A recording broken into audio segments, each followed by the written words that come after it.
Okay, you guys. So just for housekeeping, everyone that's not speaking, which is Connor and I, can you do me a favor and go ahead and mute? And Connor, I'm going to really put you on the spot by pinning your gorgeous face on the for everyone to see um, for the rest of this. So, first of all, welcome everyone. My name is Phoenix Normand, and I run a little global group called Tribe, which is top performing executive assistants from around the world, 13 countries, in fact.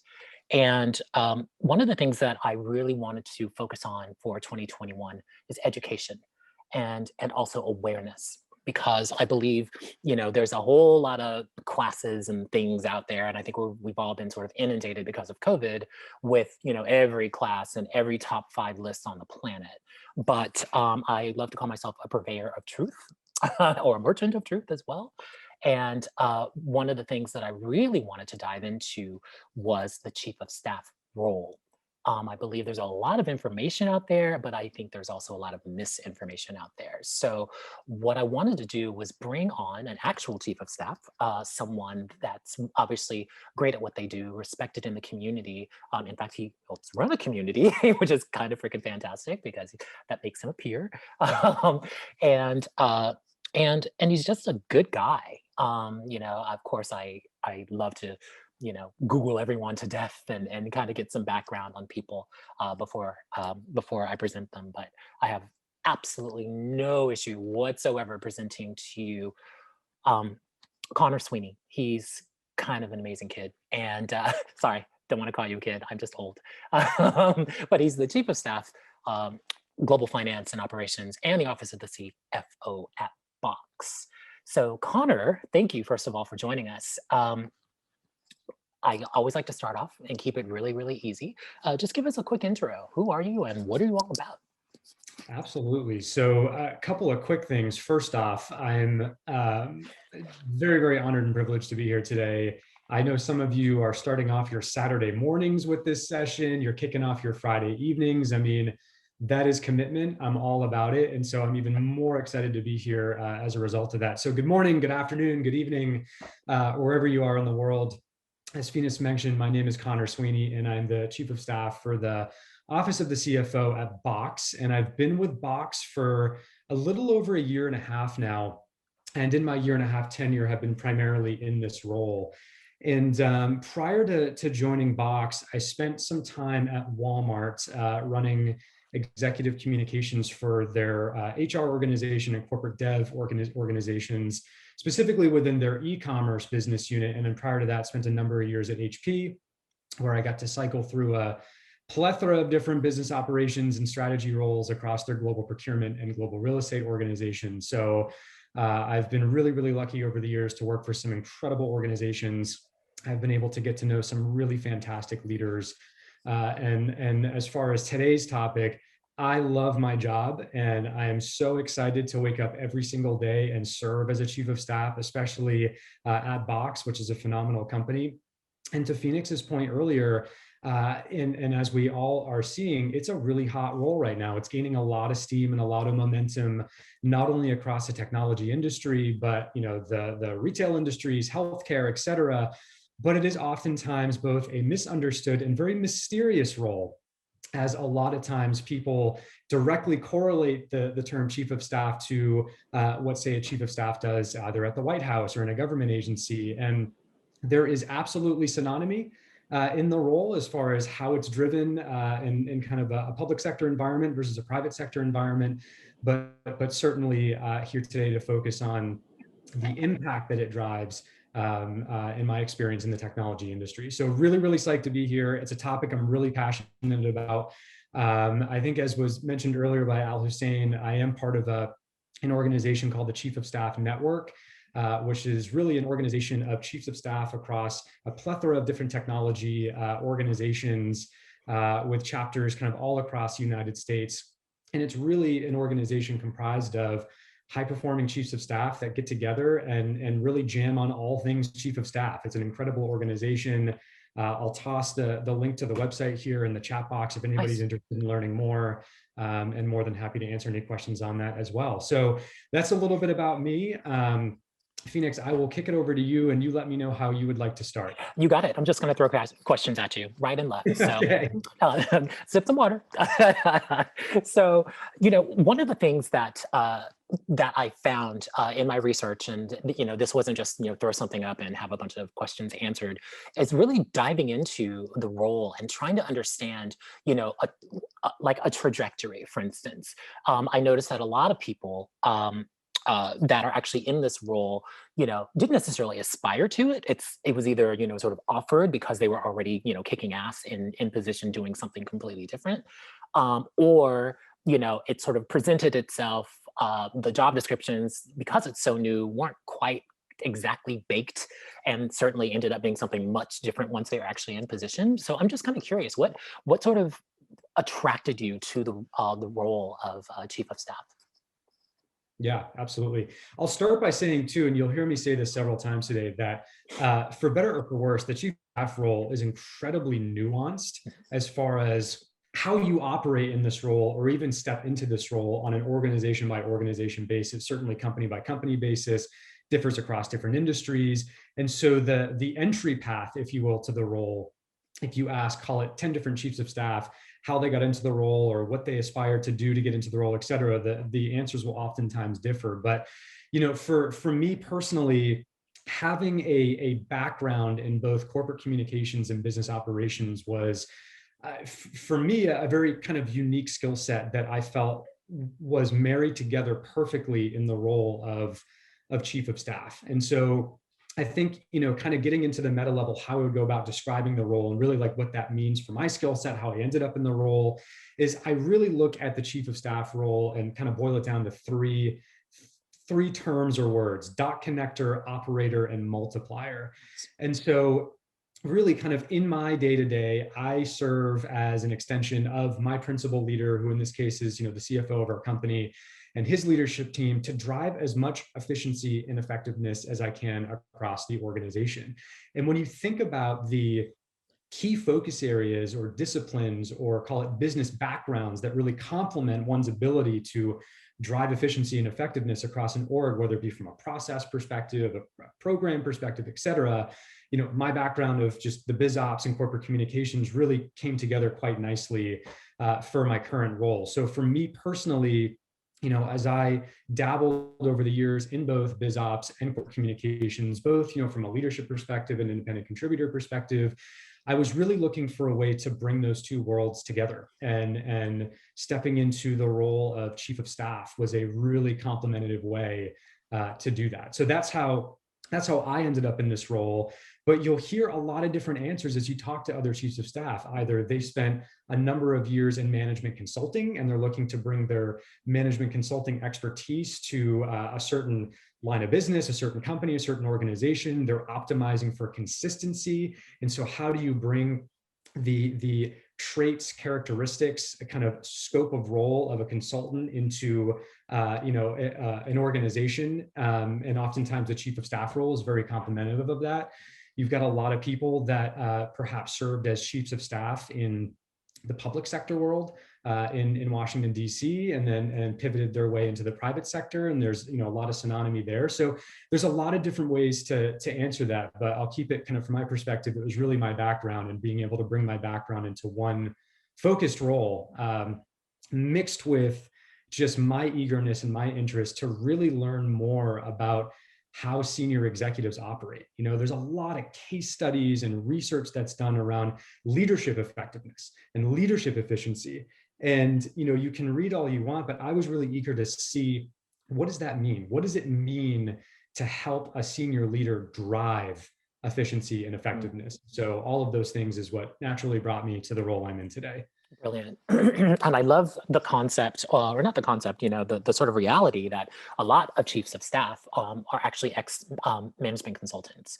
And, I've spoken to, as part of my research, I ended up speaking to a couple of different management consulting firms just to sort of see, that parallel between, because it feels like a lot of those core competencies that are necessary, or a lot of the things that you learn as a management consultant, are easily transferable into being a chief of staff. And the reason I was doing a lot of that research is because I was trying to get an understanding of what it takes basically. That, like I said, with information and misinformation out there, I think there's also a little bit of a misperception. And I being more of on the executive assistant side, the misinformation that is a little common out there is that, oh, chief of staff is simply just the next step for an executive assistant. I believe in certain instances that could be the case, but I also think it's on a case by case basis, depending upon the type of company you have, even the sort of, level of CEO that you're dealing with, that sort of thing. But I'm noticing that most of the sort of quote unquote true chief of staff roles are people with MBAs that come from some sort of C-suite not education, but C-suite experience prior, et cetera, et cetera. So, I'm kind of curious, especially since you run a community of chiefs of staff, what should we, even from my side, like I said, from the executive assistant side, what should be maybe a better way of putting this in such a way where it tells the truth, but it doesn't necessarily, shoot down someone's aspirations of potentially becoming a chief of staff? Yeah, it's a great question. I know it's also kind of the $1 million question. Oh yeah.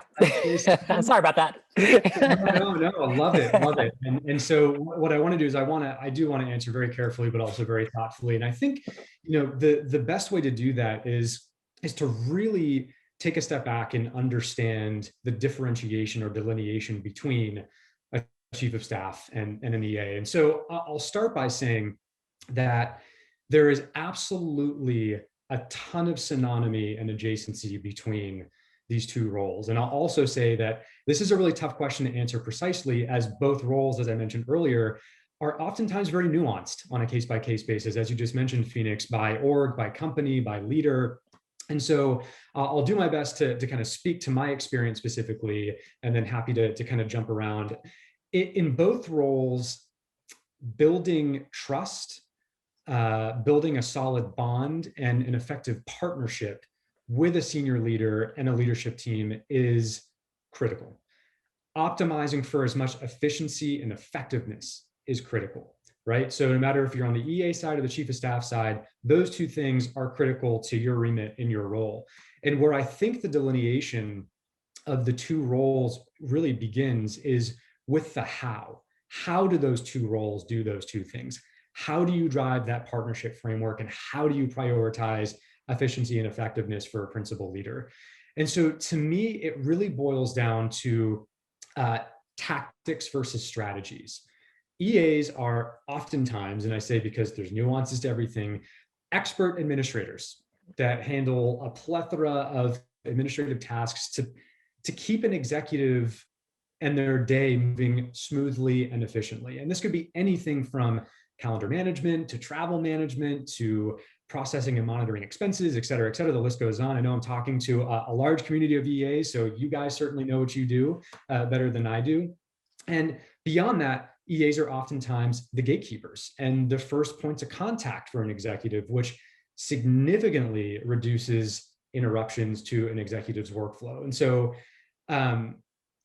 a more experienced EA may also handle strategic projects, right? So beyond the administrative function, experienced EA may create processes, ensuring certain tasks are on track to completion, et cetera. There's this element of maintaining relationships and communication with direct reports and other key stakeholders. So net, I start with that framing because there is this, administration kind of perspective to the EA role. And the EA role, of course, is critically important for optimizing an executive's time and time management. For me, and kind of the understanding of certainly my role and the chief of staff role at large that I've developed over the years is the chief of staff is really a oftentimes senior level strategic partner that helps an executive accomplish their most important priorities by assisting with or delegating work on their behalf. Which is something certainly I'm very familiar with in my role. What is it that I can do to help strike a balance within my principal leader's world? What can I help to take off his plate? And how can I really serve as that key multiplier for, in my case, the CFO? And so with all that said, the role oftentimes focuses on strategic planning, program or project management, strategic communications, relationship building. The COS does not usually handle administrative tasks like calendar management and travel processing and management, et cetera. So um, unlike other executives who have their own departmental agendas or are running their own P&Ls or business units or what have you within a larger organization, the chief of staff usually has this company-wide perspective and is oftentimes managing a variety of projects for a variety of different teams, right? So the chief of staff works with the executive to create and maintain strategies, actionable next steps, is oftentimes driving the agenda around goal setting, OKRs, et cetera.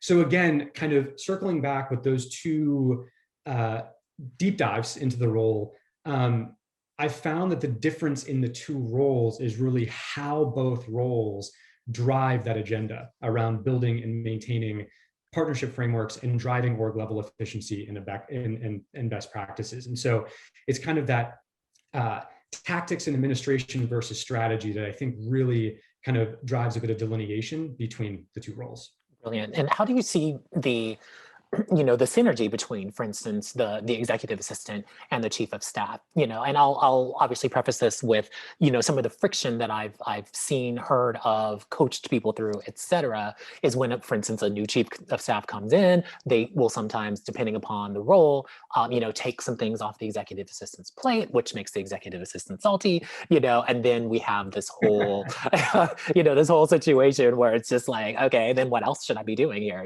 That kind of thing. So, I have always believed that the chief of staff, executive assistant to the CFO, CEO, whatever, whatever the business unit is the strongest team pretty much in the organization. Meaning, if there is true synergy between the chief of staff and the executive assistant that's on that particular team, no one can stop you. Like no one, because you know everything about everyone and everything. So I'm just kind of curious. I mean, does that resonate with you with regard to the synergy between the chief of staff and EA? I literally could not agree with you more. For me, it really boils down to communication, communication, communication. From my perspective, a chief of staff can't help to drive the strategy unless they're clued into a leader's capacity to do so. Well put. Right. So an EA can't be as effective at managing an executive's time, like on the flip side, if they don't know or have a sense for what's urgent on the strategy front. Right. So there's really a strong balance there. And there's really a super critical nature to that partnership. I mean, when I stepped into my role, I spent a lot of time I spend, I have a one-on-one every single week with my boss's EA, and she is dynamite at her job. And I completely agree with you that, together we are absolutely a force to be reckoned with. And we do a lot of good for each other. And I think what's really, really important in the beginning is, if you're an EA that's been in post for a while and you have a new chief of staff coming in, or say you're a chief of staff and there's a new an EA coming in, it is so critical to take the time to really kind of open up and align to what is it that we can do to help each other. Because again, whether it be strategy or administration, there's a lot of interdependency between those two roles to make the strategy move forward and to make the time move smoother. And so I resonate 1,000% with what you just said. And again, I'll reiterate that it's just communication, communication, communication. The two, in my opinion, really should be tied at the hip as often as possible to really drive a holistic 360 effective strategic partnership to really, again, kind of multiply that chief executive's time. I love that. I love that. And clearly I agree. So here's a question more toward maybe, the chief of staff role as an aspiration. Like for instance, I chatted with another chief of staff group, and they're actually, they've actually created, for instance, curriculum, that is that basically is, I think 3 to 5 years, and you can go through the whole thing and end up with a certification at the end of it that actually puts you at a pretty high level, or hopefully trains you to become a pretty high level chief of staff, and be it what direction you want to go, tech or government or high net worth individuals, whatever. So I'm curious because again, being a community leader for executive assistants, I love the chief of staff role, to be honest with you. And I've always sort of looked at it aspirationally myself when I was an executive assistant before I decided, oh, let's just go the whole CEO route like an idiot. Um, but, um, but you know, baby steps, screw the, you know, baby steps are for babies. But, you know, I love the thought that now, you know, even in groups, even in communities, there's talk about this being an aspirational role now, something that you can actually train for, or you know, become at some point, you know, as you advance through your career. Whereas, you know, unfortunately, a lot of executive assistants, you know, we get that glass ceiling on top of our head at executive assistant to the CEO. So, you know, I just want your take on the idea of educating your way to the chief of staff role and what that looks like. You know, is that something, you know, is that only part of the requirement? You know, because I honestly still believe that you need some hardcore experience um, in order to become an effective chief of staff. But I also like the idea that there are levels of chief of staff, meaning, you know, you can start off as a junior something, you know, and then sort of work your way up in order to become like a full-fledged COS. So just curious about your thoughts about that. Yeah, you know, what's great, and just circling back to how we kicked off the conversation Mhm. earlier, you know, I had mentioned that I think for a while there was this profile for a chief of staff role that was oftentimes aligned to things like management consulting, investment banking, politics, et cetera. What's really, really exciting about the momentum around this role right now is that the profile for what is kind of the ideal chief of staff, that profile is expanding, right? And so as I meet chiefs of staff, both, you know, within my own company, you know, other companies, et cetera, I'm consistently blown away by the diversity in the backgrounds of people either coming from the world of communications, people either, you know, worked their and they were able to align themselves to a C-suite executive long enough to really work their way up to be a more strategic lever in the organization. And then you also still have the management consultants and the investment bankers. And so as the role is evolving, as it's increasing in popularity, as organizations are starting to see more and more just how valuable it is and how much business impact it can drive, with that, it's creating a lot more opportunities for people to step into the role. And so to me, that's really, really exciting. You know, I think, and I'll answer this from the perspective of really kind of bucketing my current role Mhm. and certain skill sets that I think are really, really valuable in Thank you. developing as you think about stepping into a chief of staff role is program management, executive communications, and business operations. And Mhm. so kind of taking a step back real quick, when my boss and I got together to really pull this role together, these were the three buckets that we identified as, you know, this role is going to own those things from, you know, XYZ perspective. You know, on the program management front, project management is one of those principles and best practices and learnings that really benefits you across any role, right? Whether you're an EA, a senior executive, product marketing specialist, et cetera, the ability to drive an end-to-end program or project is unbelievably important to have, especially today where business is really complex. And as a result of the complexities that we see in business, there is always a need to drive effective and efficient program and project management. On the communications front, right, I spend a lot of time partnering with my boss to prioritize the need to drive tops down and bottoms up alignment across the organization, because a lot of work goes into setting strategic priorities every quarter and every year across any organization.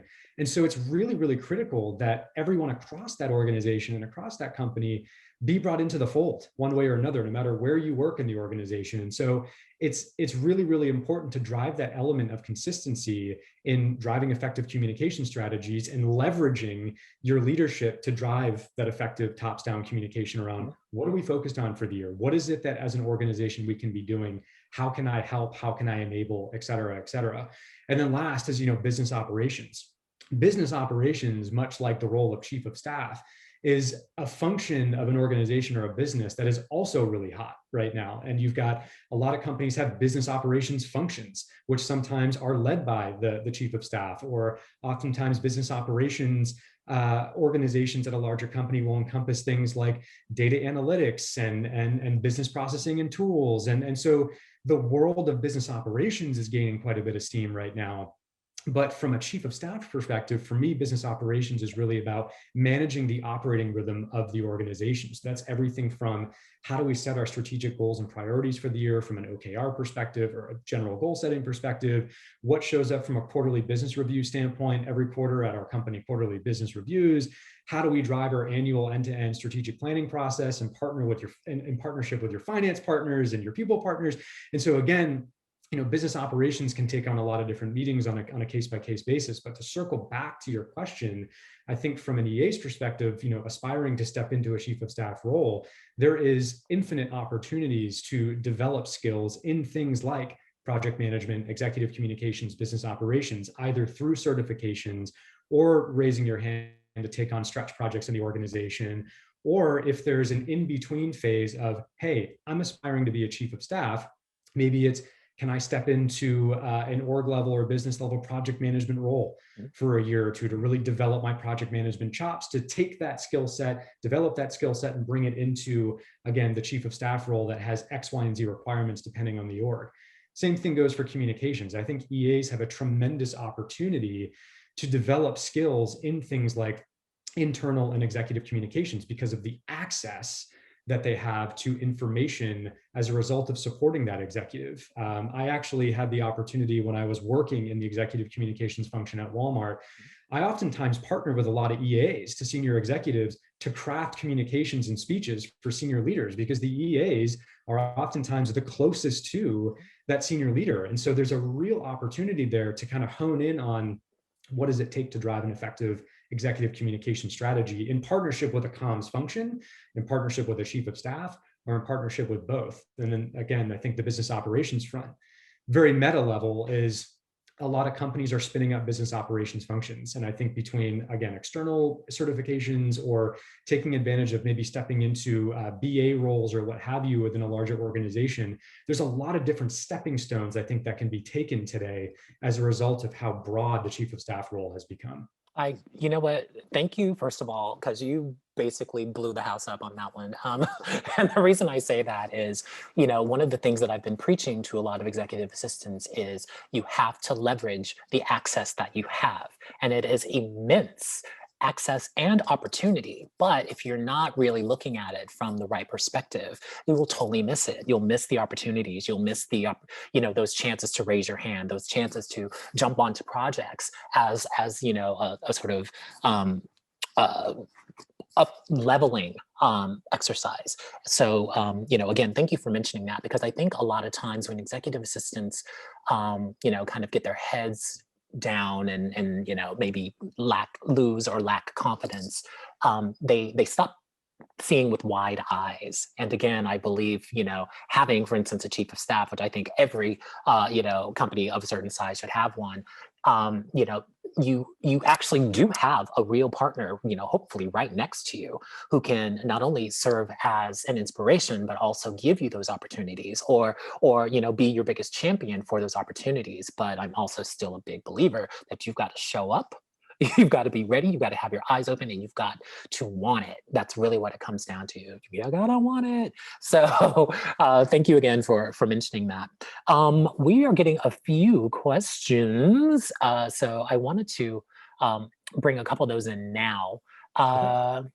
Let's see. Dominica is asking, let's see. In my prior roles, I have written briefing papers for my exec. However, in other organizations, this function sits with the chief of staff or senior manager. Interested to hear Conor's view on where it sits in the USA. Dominica is actually in Melbourne, Australia. Okay. And so just want to make sure I understand the question correctly. So it sounds like briefing documents being, there's an executive communications implication that oftentimes sheet seeing is being held at the EA level, but is it perhaps different elsewhere? Is that? Yes, that's correct. Thanks, Dominica. Awesome. Yeah, absolutely.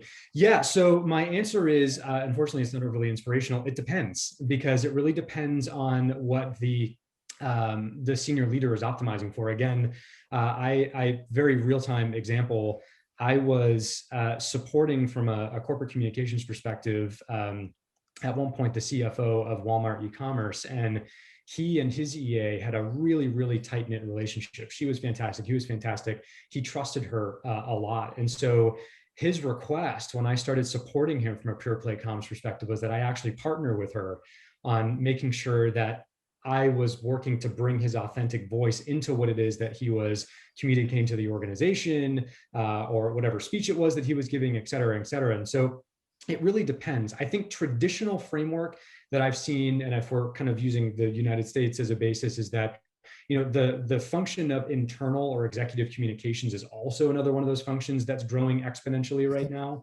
And again, it really has to do with just keeping up with the demands of, there's a lot of information flowing through an organization at any given time. There's a lot of external factors that I think companies are dealing with now that perhaps companies weren't dealing with 20, 30 years ago. When you think about how social media and just media in general play a huge role in defining, company strategies, highlighting certain leaders.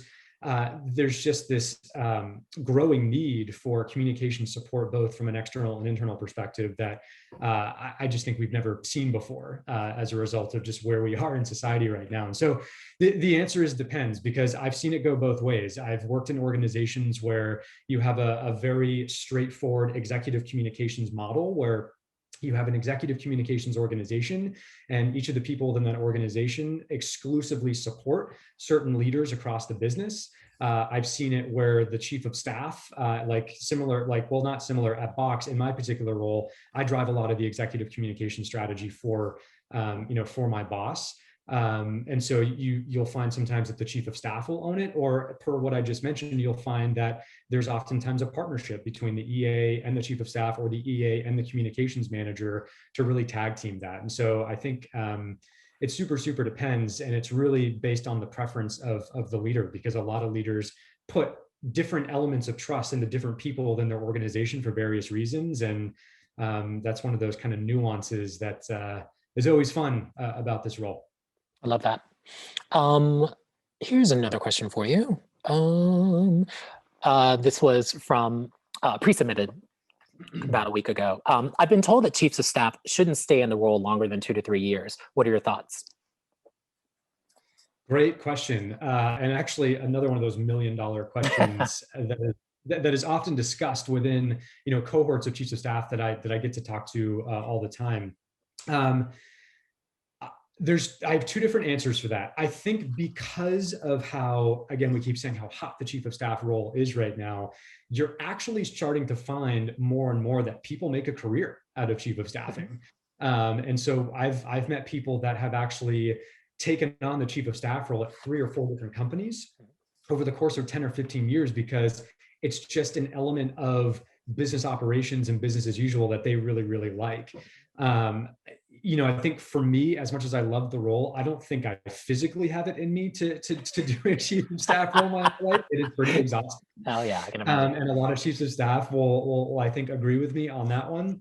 And so I'll answer it in 2 ways. There are kind of what I call lifers, people who make a career out of it. And I think that's fantastic. And hats off to those guys, because I couldn't do it. And it takes a very special person to operate at that caliber for the entirety of one's career. But I think what I do find, yes, is that 2 to 3 years is pretty standard. When I took this role about 1.5 years ago, my now boss and I had discussed kind of a 2 to 2.5 year tour of duty, as we call it, for this role. And I think, the reason for that, there's a lot of different reasons for that, but my perspective is, one, in a chief of staff role over the course of 2 to 3 years, you have a really good amount of time to develop a very solid understanding of holistically how the business runs. 2, because of let's call it the level that you're operating at and the folks that you're working with in the organization, you're getting that kind of 50,000 foot view at an executive level of what's going on at any given time, which again is really valuable as, say, you're training for an executive role yourself. And the list goes on. And so for me, I would actually agree with the 2 to 3 year tour of duty perspective. But I would never pigeonhole the role to that, because I think a lot of people approach this role very differently. I think also too, what I have found is that a lot of chiefs of staff oftentimes play a dual role. And so, chiefs of staff sometimes will be the chief of staff to X, Y, and Z executive, and also the head of sales operations for a certain region. Or sometimes the chief of staff will be the chief of staff to the chief people officer, as well as the head of HR operations, right? And so it also really depends on the structure of the role, in that there's a lot of what I see today of being kind of the dual role chief of staff capacity thing, where people actually wear two hats. And when you're wearing those two hats, oftentimes maybe you'll take the chief of staff hat off after a couple of years and then grow within your functional role. Or more common is you'll take the chief of staff hat off and then grow into a leadership role that's functionally focused. Brilliant. And you did mention something that I want to someone is exactly just posted the question I was going to ask you. You did mention that, this is a difficult role. It's physically demanding, I'm sure. It's mentally demanding. I doubt you have anything close to a regular work hours or work schedule. I'm sure your weekends include some work, and that's just, not only a requirement, but just sort of like a given. It is what it is. And I think there's a certain level of passion you would have to have just as a business professional or to want to become a chief of staff. So, I'm curious, and Adele, thank you for the question as well. What does a day in the life of Conor Sweeney look like? What's really going on? You don't have to give me any specifics, obviously, but it's more around, like, how crazy do you need to be to actually pursue this role? Yeah, and I will refer to kick off the answer to that question, I'll refer to the bucketing of my role, that being program management, executive communications, business operations. There is not a lot of consistency in how I hit on all of those things in any given week, right? So a 9 a.m. meeting could be, how are we tracking towards our quarterly workforce strategy or attrition metrics? My noon meeting could be, meeting with a project team to think through how we get to the next phase of X, Y, and Z cross-functional program or project that we're working on. And my 4 p.m. could be a meeting with my boss around how do we craft this speech for you, around quarterly earnings.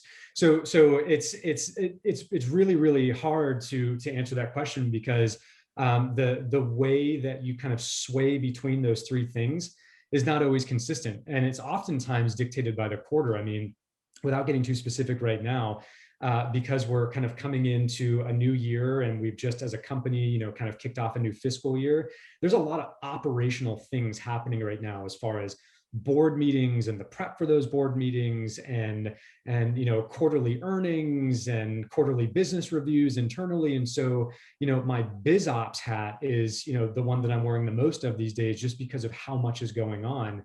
But that's not to say that come March or April we decide that we have to kick off a new project in response to a demand from the board or an activist investor, and then all of a sudden 80% of my time is allocated to driving kind of the PMO, of X, Y, and Z project or program. And so it's hard to say, but it really is a balancing act of hopping between those three disciplines and those three functions. And I think one of the things that chiefs of staff are faced with is multitasking at that level is not like normal, right? It's not something that anyone's necessarily really good at. And so I think the immediate need of having to get comfortable with, you really don't know what each day is going to bring you, can really kind of make or break do I go the chief of staff route or not? I talk to a lot of people who are either ex-management consultants, ex-investment bankers, et cetera, who say, hey, I think I want to do this, but I'm not sure. Here's my thought process on the role, tell me what's going on, et cetera, et cetera, et cetera. Or a lot of people will be in a functional role, i.e. they're a product manager or an IT manager, and they want to, pivot to a chief of staff role within their functional area. One of the things I'll tell them is, like, long gone are going to be the days where you are primarily focused on a certain set of things in a certain discipline. That is probably the one key takeaway I really like people to understand about this role is you are a kind of, let's call it a master level generalist of a lot of different things versus I'm an HR manager or a product manager or what have you. And so it's that comfort of not only just chaos and lots of change and ambiguity, because I think we all have to get comfortable with that to some degree with, the way the world operates today, the way businesses operate, et cetera, but specifically in the role, there's just no guaranteeing what tomorrow is going to look like, whether it be, you're proactively optimizing for something or you're reactively addressing something. So again, I know a bit of a wishy-washy answer, but this is where the nuances of the role get really challenging. Brilliant. And of course, I know there's like, half or more of the executive assistants on this call, like, excuse me, we do this every single day. There's Exactly. always Exactly. insanity going on. We have no choice but to shift gears and shift Right. focus, et cetera, et cetera. So I'm glad you actually said that, because I'm hoping it gives executive assistants some validation that, even at the highest levels, there's still a lot of ambiguity that you have to deal with and do it smartly. And I'd love to just add to that too, because that's where, to my earlier point, the synonymy and adjacency between the two roles becomes really, really clear. Yeah. I mean, as I know a lot of you guys on the line are EAs or have EA experience, I'm preaching to the choir, and I know I'm preaching to the choir. I mean, that oftentimes the EA and we spend a lot of time bonding over just the complete and utter chaos that is, our lives on a daily basis. And so I think that is really where the adjacency and the synonymy comes into play, where in an EA role, even if from an administrative capacity, you are balancing 1,001 different things and priorities, programs, meetings, et cetera, at any given time. And that is, I think, one of those key, adjacency areas of the two roles. So I would say there's a huge preparatory opportunity there, because you are, I feel like EAs and chiefs of staff are kind of the few that can really kind of empathize and sympathize for, what it is to really operate at an executive level scheduling perspective, and not for the faint of heart. It is absolutely not for the faint of heart. Absolutely. And it feels like, empathy is a large part of your job as well. I mean, I know it's very analytical, and I know it's very strategic at times, but, I think a great chief of staff also understands, people's capacity, or not, non-capacity to be able to work insane hours, be super duper effective, have their focus pulled in 16,000 different directions.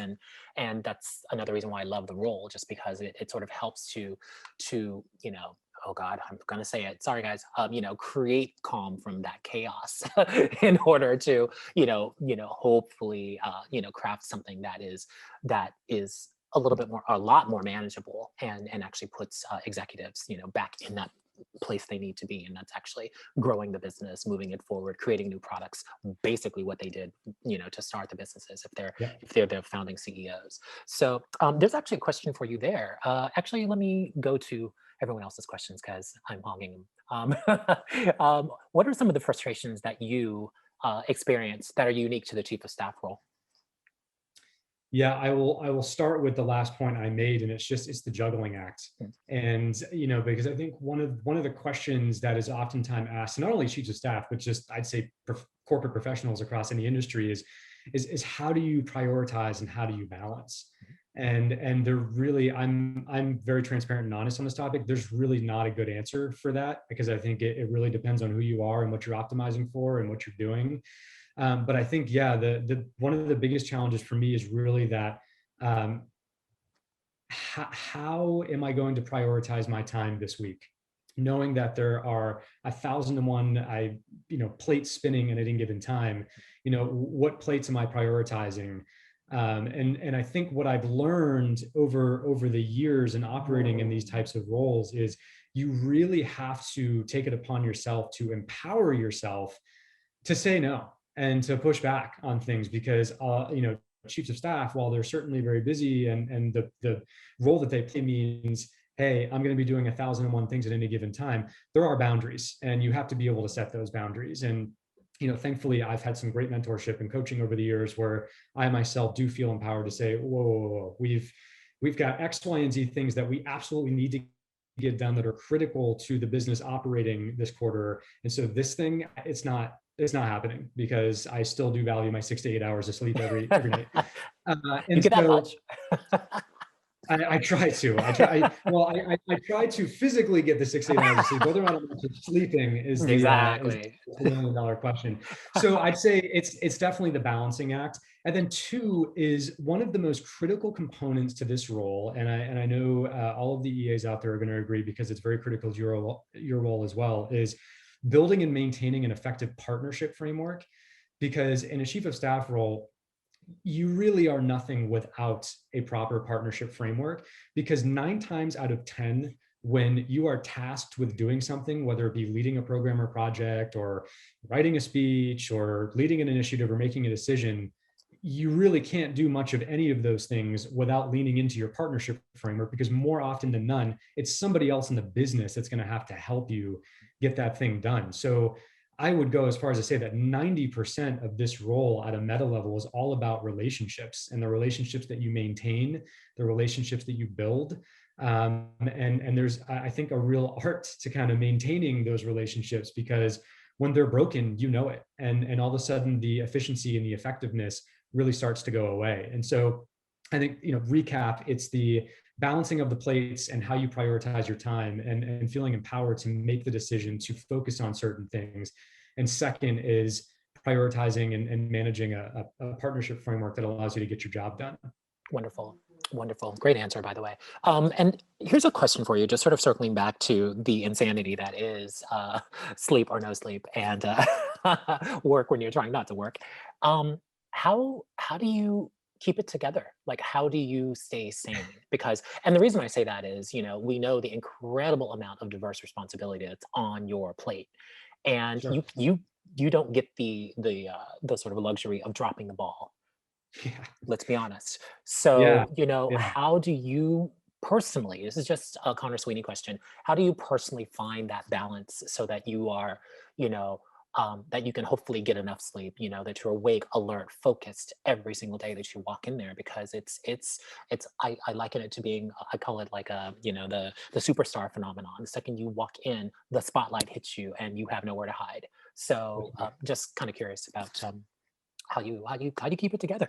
How do you keep looking that good and without wrinkles and gray hair and everything else like the rest of You us are are too dealing with? kind. I've got a really nice ring spotlight here, which is Oh, helping. fantastic! So yeah. No. Mine does. Yeah. So I'd say a couple of things. One, I am so incredibly lucky, and just for this, I really hope he ends up listening to this. I have probably one of the most mindful bosses on the planet, and this is somebody who I've had a lot of bosses and managers, and I've worked with a lot of different C-suite leaders and senior leaders, and some are great, some are not so great, and some are just all around nightmares in general. Like, I'll be totally candid, and In there. unfortunately, I've hit all of those categories with managers in my career. As far as this role, I hit the jackpot, because this is a role that can really break you down, and a lot of that depends on the organization or the leader that you're working with and working for. So I'll start by saying, while my boss, being as hardworking as he is and the grinder that he is, he's very mindful of the need of people to spend the time with their families, balance their personal and professional lives. And certainly, and we can all resonate right now, there really is no boundary at the moment, because we are working and playing in the same space. I mean, it's like I roll out of bed and I walk into my office, and then I walk downstairs and I get a glass of wine, and then I just do circles, and it's like we're all doing these things in the same exact space. So I'd say, one, for me, it's the encouragement of an incredibly mindful leader that I'm very, very privileged and honored to work for. And then secondly, as I alluded to a bit earlier, I've never had any issues being upfront about my boundaries and what I need to be successful. I'll go down a little bit of a rabbit hole here. I started my career as somebody who thought I have to be the first one in, the last one out, working until 3 or 4 in the morning, doing the 18, 20-hour thing. And I did it for a while. And sure, it worked out, I guess, to some degree. And I was able to see some relatively decent success from that. But through mentorship and coaching, and really leaning on, the professional leaders in my life that take the time to mentor me, I learned that I don't really have to do that. I have to show up and do my best work when I'm on, but I should absolutely empower myself to turn it off at some point. And when I accepted that, I found that my career trajectory continued on the same path as it did when I was grinding myself into a hospital bed, And so I've gotten very, very comfortable. And again, this comes from just phenomenal coaching and mentorship that I've had over the years. I feel I'm empowered to say no and draw a line in the sand and create boundaries. And I put the do not schedule personal time blocks on my calendar in the evenings and during the day when I need it. And it's more important than ever right now, as we are all operating through really bizarre times, kind of all around the world. It's, taking advantage of anything we can do to boost our mental health and prioritize our mental health is all things that we have to be doing. And so definitely the empowerment and the solid leadership is what allows me to, I guess, keep it together. It's I'll loosely say keep it together, but yeah. And that's, I'm glad you mentioned that.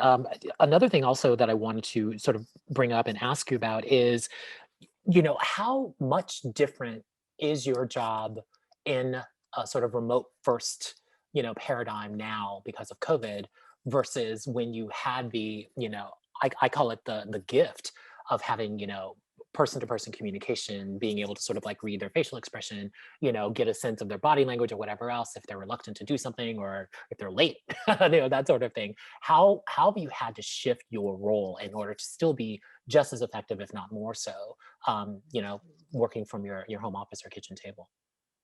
Yeah, so I think we're all familiar here of the Zoom fatigue that I think all of us are facing to some degree. And I think 30,000-foot answer is I spend three times more on the phone, I guess, than I did when I was in an office. I think, just from a company culture perspective, Box is really big on the, hey, can I snag 5 minutes in your time instead of putting a half-hour block on your calendar? Like, Great. hey, can I tap you and ask you a quick question? And I think, we can all resonate with that to some degree. And so I think I just spend exponentially more of my time on the phone than I ever have before, which I didn't think could be as exhausting as it is. But man, oh man, is it a real butt kicker, right? When you get to the end of the week and you're like, I cannot, fathom even making the family phone calls this weekend because, oh my God, I've been on the phone the entire week. I think the other thing that has shifted greatly is the need to really keep my ear to the ground organizationally from a culture carrier perspective, because the organization that I support is about a 500-person organization that is comprised of all of our G&A functions. So it's our people organizations, IT, it's global finance. So there's a lot of different disciplines and a lot of different ways of working that are taking place, across the organization. And everybody, of course, is handling this remote first environment thing very, very differently. And when you are operating in a company that has a really strong culture that's built around your ability to be in person to get the job done, there's a lot of frustration that comes from then having to pivot to an environment like we're in now. And so I spend a lot more time on the phone having anecdotal conversations with my peers and people across the organization to say, how are you doing? How are your teams doing? Is there anything thematically that you can extract from the interactions that you're having with your team that we should be factoring into our kind of meta level leadership team conversations? How are people, handling everything that's going on in the world right now, both, medically, politically, et cetera? And so it's the amount of time that's spent, kind of on the job now and how that time is being spent, i.e. on the phone all the time. But then it's also really having to take that culture carrier component of the role and really kind of prioritize that more than ever to really ensure that people are feeling supported and that we are fostering ultimately the best culture that we can during really bizarre times. Brilliant. Brilliant. Two more questions because we're running out of time and I want to be cognizant of yours specifically. Here's one. The chief of staff and COO seem like a redundancy, especially in smaller organizations. Is the line between the two blurry or distinct? In my opinion, it's pretty distinct, but I think if you asked somebody who worked at, call it a 50 or 100-person startup, that's where I think sometimes things may get a bit blurry. I think, the answer to this question is really highly dependent on the type of organization, mainly from a how big is the organization, what is the organization optimizing for, et cetera, perspective.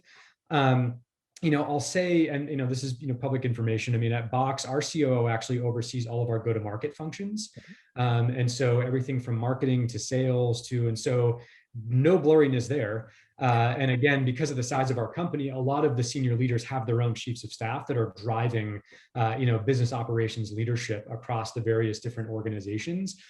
I think sometimes where the lines get blurred is when companies are in hyper growth mode and you have both a COO and a chief of staff that are both driving best practices around efficiency and effectiveness and how you build teams internally. That's where I think sometimes the lines could get a bit blurry. But from my experience, and I spent a good amount of my career at much larger companies, there isn't a ton of synonymy there as far as the roles themselves. I think there's a fair amount of synonymy and adjacency between, I think a chief of staff role is a great way to prepare for what may be later on a chief operating officer role. But again, it really depends on the type of COO that you are in fact looking to be, because I've worked in companies where COOs purely oversee, kind of operational functions, i.e. all the corporate functions, program and project management functions, business operations, et cetera. But again, as I mentioned, I've also worked for organizations where the COO is accountable for the go-to-market strategy. And so very, very dependent on the type of organization. But from my perspective, I don't think there's a ton of blurred lines there. Brilliant. I love that. And final question, mine. Since the role is still new, whoops, I don't think that was the one. Here we go. There appears to be a gender disparity between men and women in this role that mirrors the gender disparity in the C-suite. Do you see this as a role that could help to bridge that gap, given women are equally, if not more qualified, because of empathy and everything else, for a role like this? 1,000% yes, because I know a lot of companies, organizations, boards, et cetera, battle with why aren't there, as many women in leadership roles as there are men in leadership roles. For me, and a big focus area for me stepping into a chief of staff role was to develop some significant experience from a leadership perspective that I could take to then another leadership role afterwards. And so I oftentimes tell people that the chief of staff role is one of the best leadership springboards that you can take advantage of because of the exposure that you have, to the C-suite or senior leadership team, and just because of what it is that you're working on during your time. And so I 1,000% think that this could really help bridge that gap, because, by proxy of what you're doing, and more than likely, if you've done a good job, where you end up afterwards, it is, a surefire way to get yourself into a leadership role within, your organization or company. So I love that question, by the way. I hadn't thought about it that way before. Wonderful. Wonderful. We have 3 minutes. I want to give you plenty of time to plug everything. Give us all the things, everything that you're doing. Tell us more about the organization. Al Hussein actually asked if you're hiring. So back off first. But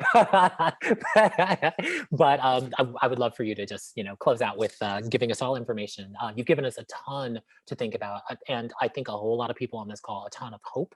And I'm again super duper grateful for your time and just your thoughtfulness. So thank you again. It's over to you, my friend.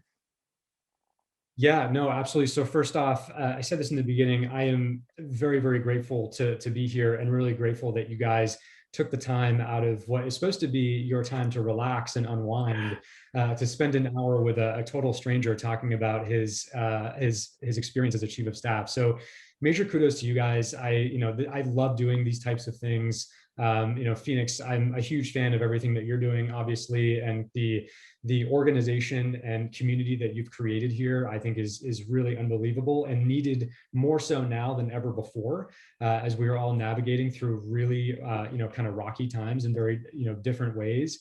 I think also too, while all of us are spending a lot more time at home or wherever it is that we're kind of protecting ourselves from the chaos of the world, there is, I think, an increasing demand for content and useful content. And so for me, I know, over the last year or so, I've gotten a lot more involved in, kind of my own personal branding and using LinkedIn as a tool to not only learn, but just to connect with other like-minded professionals, to learn from them. And so I know all of you are doing the same. I continue to encourage you to take advantage of this time to do just that. And as mentioned earlier, and Al Hussein is actually very involved as well. And the Chief of Staff Network it's an unbelievable organization that's comprised of a lot of different chiefs of staff all over the world, all across the technology industry that bring varying degrees of experience and points of view to the role to really help continue to build this chief of staff community that's growing exponentially at the moment. And so again, I'll just put the link into the chat box. If you guys have any other questions on it, or there's anything I can do to help you, don't hesitate to reach out. If you want to reach out to me directly on LinkedIn, always happy to have a coffee chat, glass of wine chat, whatever your poison is, and we'll go from there. And so again, Phoenix, thank you. And a huge thanks to all of you for having me. This has been a lot of fun. Thank you so much, Connor. And thank you everyone for joining us for another Ask Me Anything, and Connor for being such a great sport. And we'll be back with another one very shortly. Have a wonderful weekend, everyone.